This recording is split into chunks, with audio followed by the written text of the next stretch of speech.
پیل هم د مهمو خبرونو په سرټکو کوو. د سرپرست حکومت په چوکاټ کې د نویو ګمارنو ترسره کېدل.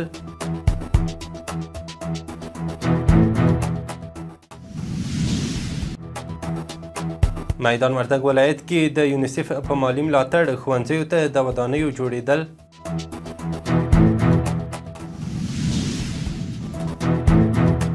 په ابو علي سینا حوزوي روغتون کې 549 لویو او کوچنیو عملیاتو ترسره کېدنه. او د ډونالډ ټرمپ له لوري د امریکا د بهرنیو مرستو پر ادارې یعنی USAID باندې د فساد تور. د واک ټلویزیون درنو لیدونکو سلام، وخت مو بخیر. زه ذبیح الله وصال یم. بشپړو خبرونو ته ښه راغلاست. د اسلامي امارت ویاند ذبیح الله مجاهد پر ایکس لیکلي د اسلامي امارت د رهبر شیخ هیبت الله اخندزاده د حکم پر بنسټ نوي ګمارنې او په موقفونو کې بدلون راغلی دی. په دغه ګمارنو کې د تخار مخکینی والي عبید الله امین زاده د کار او ټولنیزو چارو وزارت د ټولنیزو چارو د مرستیال په توګه ټاکل شوی. د قانون او پټرولیم وزارت د پلان او پالیسۍ مخکینی معین ضیاء الرحمن اریوبي د لوړو زده کړو وزارت د علمي معین په توګه ګمارل شوی دی. اخوا د افغانستان بانک د نظارت مخکینی امیر عبدالرحمن قانت، د قانون او پټرولیم وزارت د پلان او پالیسۍ مرستیال، د کندهار مخکینی امنیه قمندان سمیع الله حزب الله د تخار د والي په توګه او د هلمند ولایت مخکینی والي عبدالاحد طالب د کندهار د امنیه قمندان په توګه ګمارل شوي دي. د دغو ګمارنو په لړ کې بیا د لوړو زده کړو وزارت علمي مرستیال لطف الله خیرخوا د افغانستان بانک د نظارت امیر په توګه ټاکل شوی دی.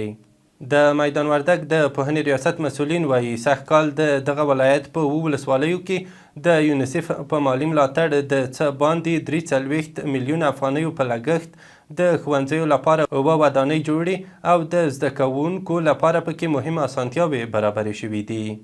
د روڼتیا نړیوال سازمان د 2024 کال په راپور کې ویلي د افغانستان د عامه یا دولتي سکتور د فساد په برخه کې د نړۍ د 180 هیوادونو له منځه 115 ځای خپل کړی دی.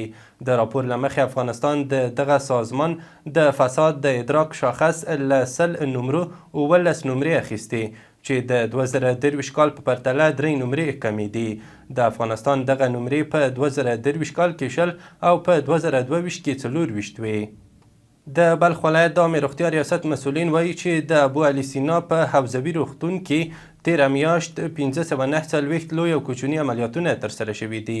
د بلخ ولایت د عامې روغتیا ریاست مطبوعاتي مسؤل کمالدین زدران ویلي چې د ابو علي سینا حوزوي روغتون د جراحي عمومي څانګې ډاکټرانو په تیره یوه میاشت کې 549 لوی او واړه عملیاتونه ترسره کړي چې په دغه عملیاتو کې 211 عاجل، 170 پلان یا روټین او 168 واړه یا صغیره عملیاتونه شامل دي.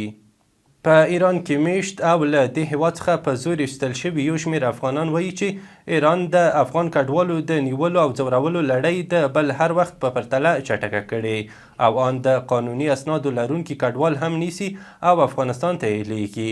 بلخوا د کډوالو او بیرته راستنېدونکو چارو وزارت ایران کې د افغان کډوالو پر وړاندې د ناوړه چلند په اړه وایي چې په دې اړه یې له ایراني لوري سره په پرله پسې توګه ناستې کړي دي.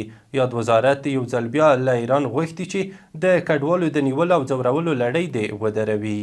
د قانون او پټرولیم وزارت سرپرست هدایت الله بدري د بامیان د یکاولنګ ولسوالۍ د اسب میدان سیمې د سرب او جستو کان تړون له یوه کورني شرکت سره چې د کانونو د رایستنې پروسس او سوداګریز شرکت دی د څه باندې 83 میلیون افغانیو په ارزښت تړون وکړ.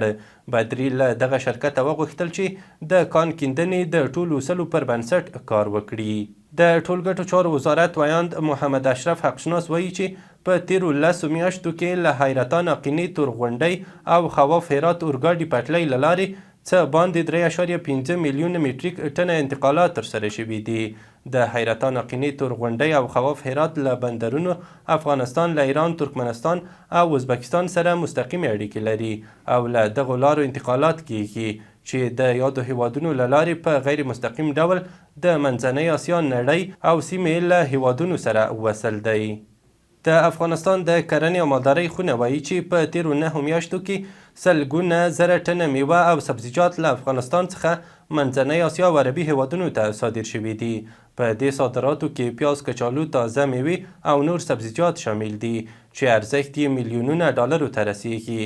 د یادې خونې مرستیال میرویس حاجي زاده وایي چې که څه هم پاکستان د افغانستان د میوه او سبزیو د حاصلاتو په موسم کې خنډونه رامنځته کړي وو، خو بیا هم توانیدلی یو چې منځنۍ اسیا، هند او عربي هیوادونو ته میوې او سبزیجات صادر کړو. له هیواده بهر د امریکا ولسمشر ډونالډ ټرمپ او په ښې حکومتولۍ کې سلاکار ایلن ماسک تېره ورځ سهشنبه په سپینې ماڼۍ کې د یوه خبري کنفرانس پر مهال د بهرنیو مرستو اداره USAID ناکاره او په فساد کې ککړه یاده کړه. ایلن ماسک ومنله چې دغې ادارې ډېر ښه کارونه کړي، خو ځینې کارونه یې له شکونو ډک دي او فعالیت یې باید ودرول شي. د اسرائیلو لومړي وزیر بنیامین نتنیاهو خبرداری ورکړی چې که د شنبې په ورځ د پلان پر بنسټ حماس اسرائیل بندیان خوشي نه کړي، د غزې اوربند پای ته رسیږي. نوموړي ګواښ کړی چې جګړه به بیا پیل شي او تر هغې به دوام وکړي چې حماس مات نشي. تر دې وروسته حماس په یوه اعلامیه کې اوربند ته پر خپلې ژمنتیا یو ځل بیا ټینګار کړی، خو اسرائیل یې د تړون پر نقص او له خطر سره په مخ کولو تورن کړی دی. د فرانسې ولسمشر ایمانویل مکرون د غزې په تړاو د امریکا ولسمشر ډونالډ ټرمپ پلان ته په اشارې سره ویلي چې غزه کې د املاک عملیات نه بلکې سیاسي چلند باید وشي. نوموړي څرګنده کړي چې ټرمپ نشي کولی څو 2 میلیونه خلک له خپلې خاورې وباسي. د تسلا شرکت په نړیوالو بازارونو کې د ونډو په بازار کې 6 سلنه کموالی راغلی دی.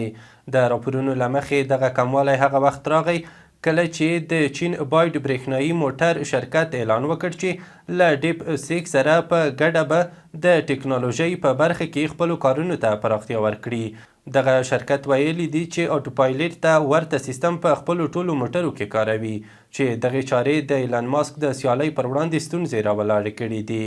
په تیرو 5 ورځو کې د ټسلا شرکت سهم په دوامداره توګه راټیټ شوی دی او د دې شرکت د بازار ارزښت کم شوی دی. د سپورت له ډګره دا چې افغان کرکټ ملي لوبډله نن سهار چهارشنبه د سلواغې 24مه د تلولۍ جام سیالیو کې د ګډون په موخه د پاکستان لاهور ښار ته ورسېدله.